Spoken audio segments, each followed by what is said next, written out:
Okay guys, for today's video, we're going to be making this box organizer plus like a post-it note holder, and you can put candy or whatever you want on this. And yeah, it's going to be so much fun. This is what we're going to be making. Let's get started.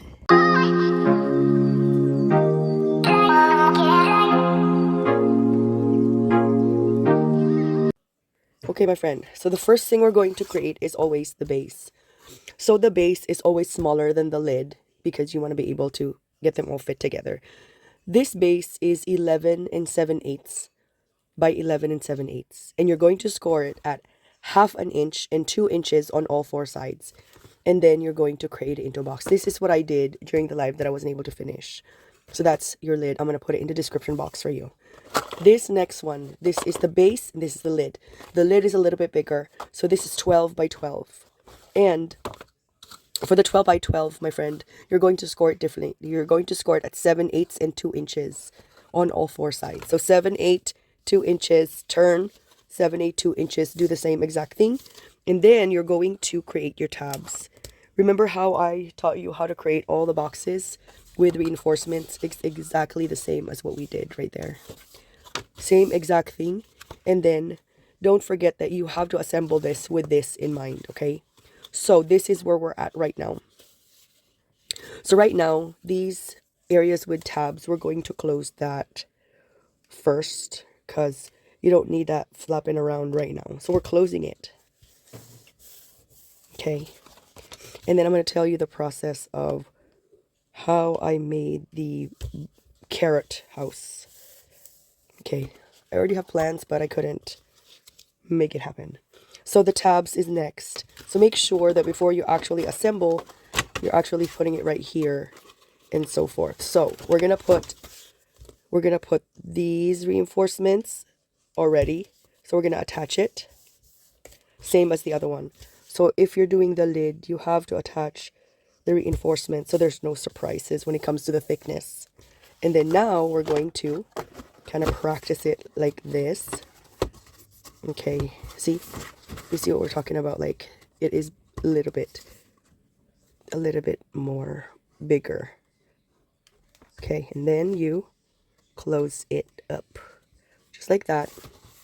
Same as this side. Put your glue, close it up. And you're going to do that on all four sides, okay? So now, friend, all of it is closed, and it closes perfectly perfect. Now you can put your decorative layer. I'm going to put my decorative layer as green because that's what I want the color of the grass. Okay, so I'm going to set this aside and I'm going to work on that. But before we do anything, I don't see any SVGs in the Lori Whitlock shop in the Doodlebug. So what I did is I got this from the website, the Doodlebug blog. I'll put a link in the description for you. And then I cropped it. This is what we want to accomplish with this project. It's a box that has a carrot container for some goodies. And then what I did was I cropped it, this one, and then I created my own templates. And then I cut the template. So I'm going to need 2 of this. Obviously, I have it all reinforced. You want it to be solid, okay? So this is what I'm going to do. I'm going to attach this with 110-pound cardstock for both sides. So just like this. Okay, and then it's going to look like that. And I want to be able to put it on top of the box like this, like a scenario right there. And maybe put a fence or something really cute. So that's what I have there.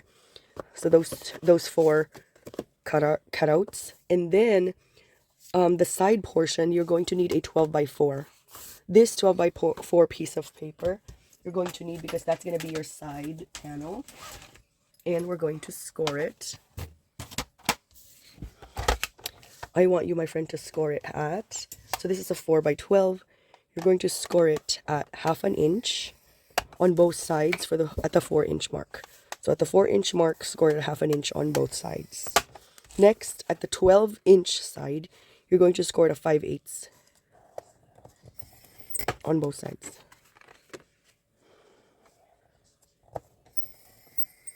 5/8, and then 4. No, 5/8 and 4 1/8. So 5/8 and 4 1/8. 5/8 and 4 1/8. I'm going to notice that this should be exact. So it is exact. So we're gonna do what we normally do, as always. I mean, these are super, super easy. It's just creating like different looks onto them, but the concept is exactly the same. Super simple, so easy to do. And if you don't have a computer, you can just simply draw. You can just simply draw a carrot, get like a card, you know, cereal box, so you have a solid piece, and then you just draw a carrot, draw 4 leaves. Oh, so 3 leaves, sorry. Just like that. And then you're gonna do a oblong and then a square. It doesn't have to be perfect, my friend. And then you trace this. You know, this is how you create your template. And then this is your other window. We're gonna put this is where you put the flowers. Just like that. If you can draw these squares and basic shapes, you can do this at home. If you don't have a Cricut. I have this planned in my Cricut already, but I wanted to teach you how to make it if you don't have a Cricut. If you have a pencil, paper, and scissors. So, super easy. You can do this without any kind of machine, my friend. I'm going to pause it. Sorry, so as we were saying, this is essentially what we need. If you want to do like a fancy door, you can. And then after this is you're able to create your template. Once you create your template, you should be golden. You know, that's it. If you want to do a topiary, which is what they have here, I mean, you can copy all the details if you wanted to. But essentially, this is super easy. And then, you know, they have this. You know, this is essentially it. So you can make this at home, my friend. I promise you, you can do it. And then I already taught you how to create your box. So that's super, super easy. And now we're going to create the base. Because I want us to put it all together. And then I'm going to give you the instructions on like the decorative layer, so that you don't have to even think about it. So this is what's going to happen right here. This is what's going to happen right here. Just like that. And then this is the carrot right here. Just like that. Okay. So I'm going to do this in hyperlapse.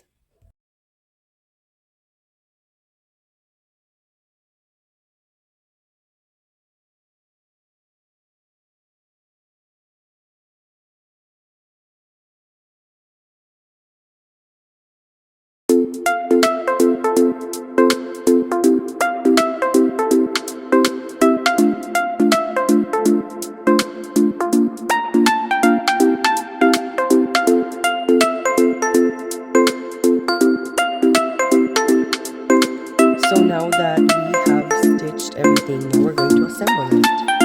Super fun, super easy.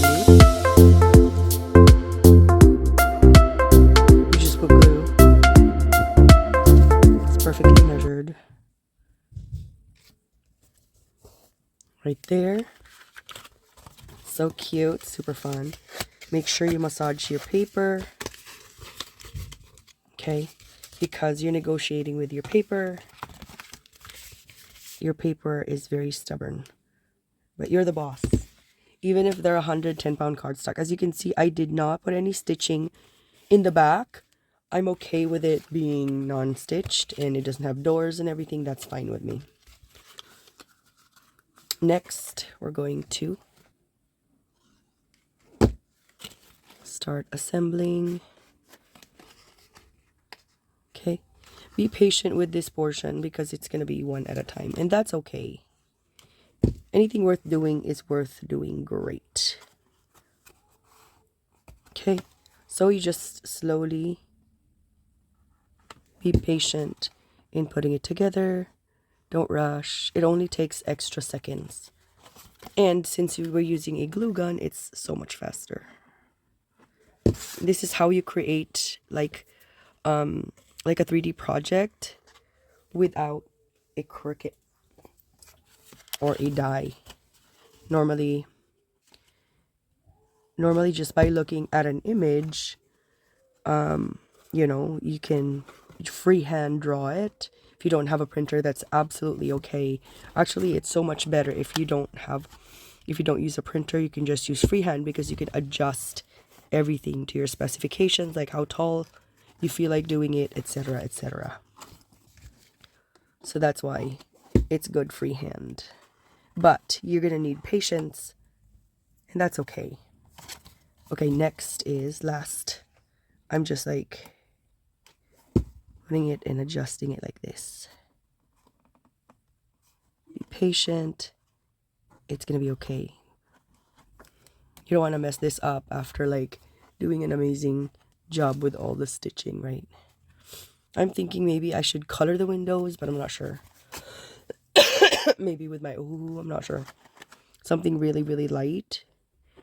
But let me know in the comments below if you think that that's necessary. Almost done. This is the last one. Just cleaning up the glue specks. Essentially, my friend, we are done assembling. I think you can put treats here. Jelly beans would be perfect if you want to make this into like a centerpiece for your table. This would be so perfect. Let me show you.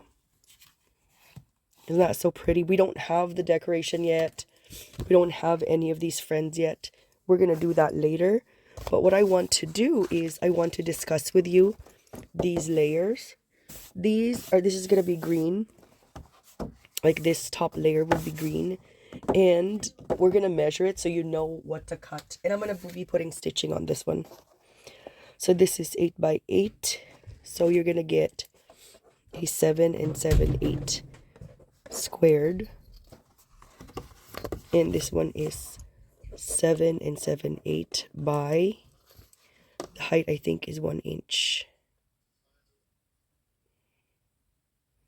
So by 1, because this is 1 and 1, 8. And then it's gonna be the same for all sides. And then on here, this is 8 inches. This is 8 inches, I think. No, this is smaller. So this is 7 and 7, 8. So you're gonna need 7 and 3/4 by 7 and 3/4. And then for here, you're gonna need 7 and 3/4 by, I think this is 1.5 inches. So you're gonna need 1 and 3/8. Okay, so make sure you get that. So you need 4 for all the sides. I'm gonna come back when I have that. Okay, I'll be back. Okay, my friends, so we're at the fun part. We're done with like stitching. I put some stitching on there. Excuse me. Pardon my cough, I apologize. So this is the strip of 7 3/4 by 1 3/8. I stitched all the strips, and this one is 7 3/4 squared. So we're gonna be attaching this with our glue. I mean, you can use your tape. I wouldn't use a glue gun because this is too lengthy. You can use your glue gun to clean up the sides if you can, because you need so much volume. So I would use best tip in town, Barely Art. Even if I'm not a design team member, I still believe that it is the best tip in town. So you're going to do that for all the sides. And then for the lid portion, this is the lid. And this is what I stitched for the lid for the grass. So cute. And then this one. Sorry about that. So my cough lasted for so long. So we're going to add this right here.